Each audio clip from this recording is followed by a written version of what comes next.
name is Kathy Yep, and I am a professor of Asian American Studies at Pitzer College, and I'm the chair of the Intercollegiate Department of Asian American Studies.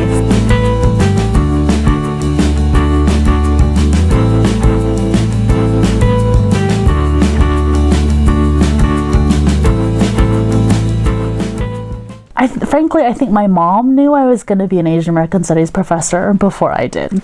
My mom started one of the first community-based organizations in Northern California, ACI, so Asian Americans for Community Involvement. And she was revolutionary and really thinking about Asian American Studies in the 70s as accessible to everyone. So they had a faculty on record, but then community members taught the class, and she was part of that group of team teachers at De Anza College in Cupertino. And this is when Asian American Studies was still formulating, still just very new in its toddler stage, and she was at the forefront, and she allowed me to be at it as a pre-K person. So she kind of planted the seed there.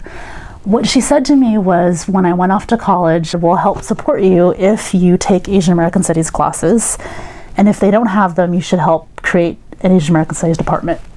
So that's what I did. So when I went to Brown, that was part of that effort.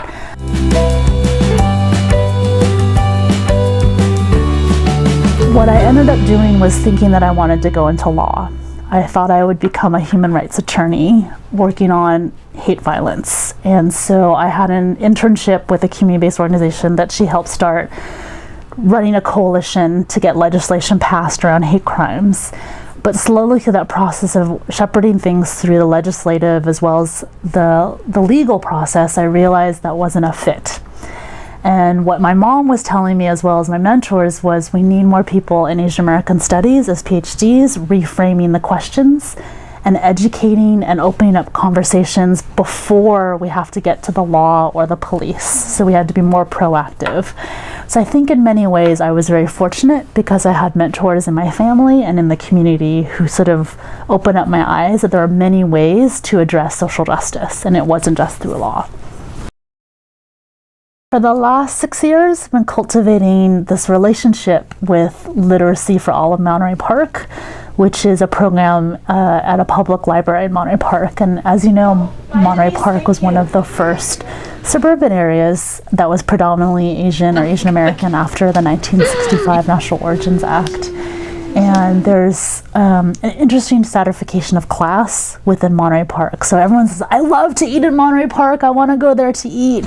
But behind that is all the labor conditions. So there's a lot of women doing the dim sum cart, there's people doing dishes, so there's a huge served and under-resourced population, and they often come to the library for this adult literacy program. There was a woman who would take 2 buses to come to class. She would have a big plastic bag full of her snacks that she would take straight from work to come to the class and then have dinner because she knew that it would be a very long day. And she did not come back after the first class. And I called her afterwards and said, oh, we're having our next class. We really would like you to come. She goes, no good, no good. And it was unclear, was she meaning no good her language, no good the class, no good what? And I said, oh, okay. I said, please, could you help us? We would really appreciate it. She came back the next class a little bit late, a little bit sheepish, but she stuck it out throughout the semester. And she ended up writing this poem about the double shift, being a working class immigrant woman who worked outside of the home, several jobs, and then worked inside the home. And she ended up having this conversation with me about how we needed to have more classes like that, and we needed to have more opportunities, more. So she shifted from hiding, maybe not wanting to come, to really thinking about this is a space for me and others, and we need to have more of it. On the face of it, the adult literacy program is about learning English, naturalization, computer skills. But what I have learned and found is that it's an empowering space for thinking exactly what I try to do at Pitzer, which is what are the social conditions that I face and how do I want to change them in community alongside the adult Asian immigrants. Please, my body back. No. I'm teasing. No, I never got thinking through what I want students to take away from my classes is it could be specific facts and frameworks related to that approach, social movements or education or health. But the sort of core idea is, what is your praxis?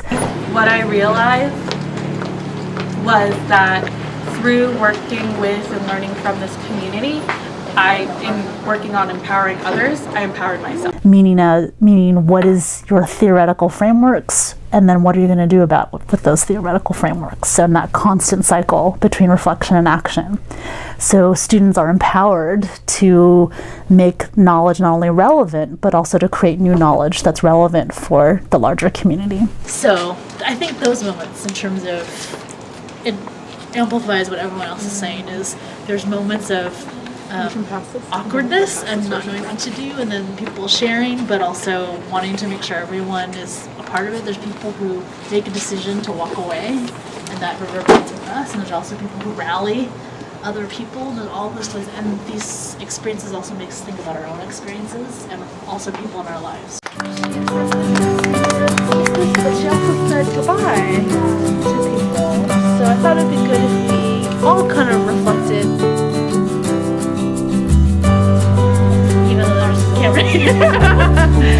But also just to make Act natural, people. Yeah.